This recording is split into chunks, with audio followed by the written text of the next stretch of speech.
Құранды жаттаған адамдардың дәрежесі көтерілгеннің үстіне көтеріле береді. Қараңыз. Көтерілгеннің үстіне көтеріле береді. Мынау Өзбекстанда үлкен бір ғалым өткен, сол ғалымның өмірінде келеді. Жаңағы ғалымдардың өмірін оқысаңыздар, бір өте қызық, керемет. Сол жаңағы кешегі мына 41-45 жылдары соғыс болған уақытта пленге түсіп қалады, пленге. Пленге түсіп қалады да, сонымен немістердің қоршауында қалып кетеді. Немістердің қоршауында қалып кетіп, енді 200-ге жуық адам, енді біз өлетін болдық, енді не істейміз деген уақытта, сонда жаңағы осы Өзбекстаннан барған ғалым кісі, қары кісі, сол жерге барып, жаңа өлетін күннен кейін не алады енді? Енді өз иманымызды өзіміз үйретін болдық деп, Ясин сүресін дауыстап, жаңа өлетінін біліп отыр енді. Қоршауда қалды.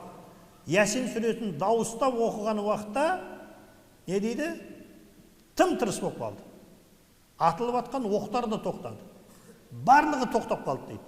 Не болып қалды? Сонымен Ясинді оқи бердім. Ясиннің ең ақырында келген уақытта да жаңағы Ясинді бітіріп, ал енді Аллах деп кәлимамды айтып, өлімге дайындалып жатқан едім дейді. Қараңыз. Өлімге дайындалып жатқан едім, сонда немістер келіп қоршап тұрды да, жаңағы әнді оқыған қайсың деп айтты дейді. Қараңыз. Олар енді бір ән деп тұр ғой, енді бір. Не бұл? Мынау не оқып жатқан нәрсе? Сонда сол немістердің арасында арабтардан келген бір мұсылман бар екен. Сонда бұл айтқан, мынау адам, бұл тегін адам емес, бұл Алланың кәләмі Құран деп аталады. Бұны Құран деп атайды. Сөйтіп жаңағы немістің басшысы ананы жақсы көріп қалып, жаңағы 199 адамды бір шетке қойып, бір өзіне тамақ берейін десе, жаңағы кісі келіп айтады. Мен бір өзім тамақ жемеймін дейді. Менің жанымда 199 адам бар. Мен тамақты жесем, солармен бірге жеймін дейді. Солармен бірге жеймін дейді.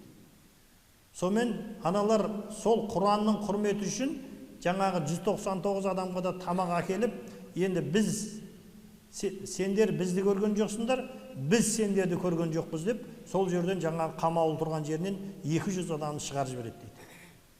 Жаңағы кісінің өзінің аузынан айтылып жатқаны, Алла Тағаланың кәләмі болған Құраннан Ясин сүресі, көптеген хадистер келеді. Ясин сүресі қорған болатын.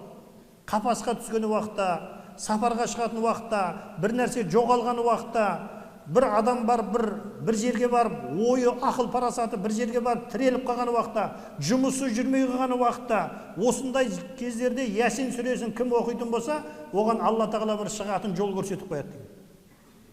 Міне соны мен оқып, өзім осының бір кереметін көріп, Ясин сүренің қасиеті.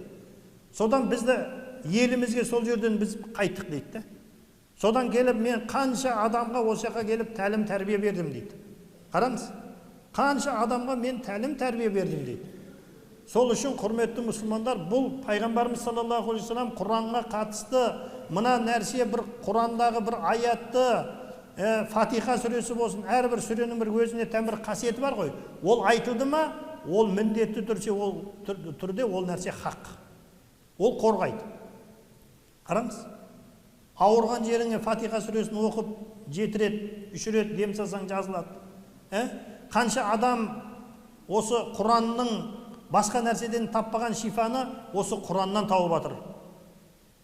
Сол үшін мына жерде біз иманға жаңағы айтылып жатқан нәрсеміз Алланың барлығына, бірлігіне, періштелеріне, кітаптарға, ақырет күніне, тағдырдың жаман жақсылығына иман келтіргеннен кейін біз не қылуымыз керек? Біз соған иманымыз иншалла өлгеннен кейін қайтып тірілуге біз соған толығымен иман келтіреміз.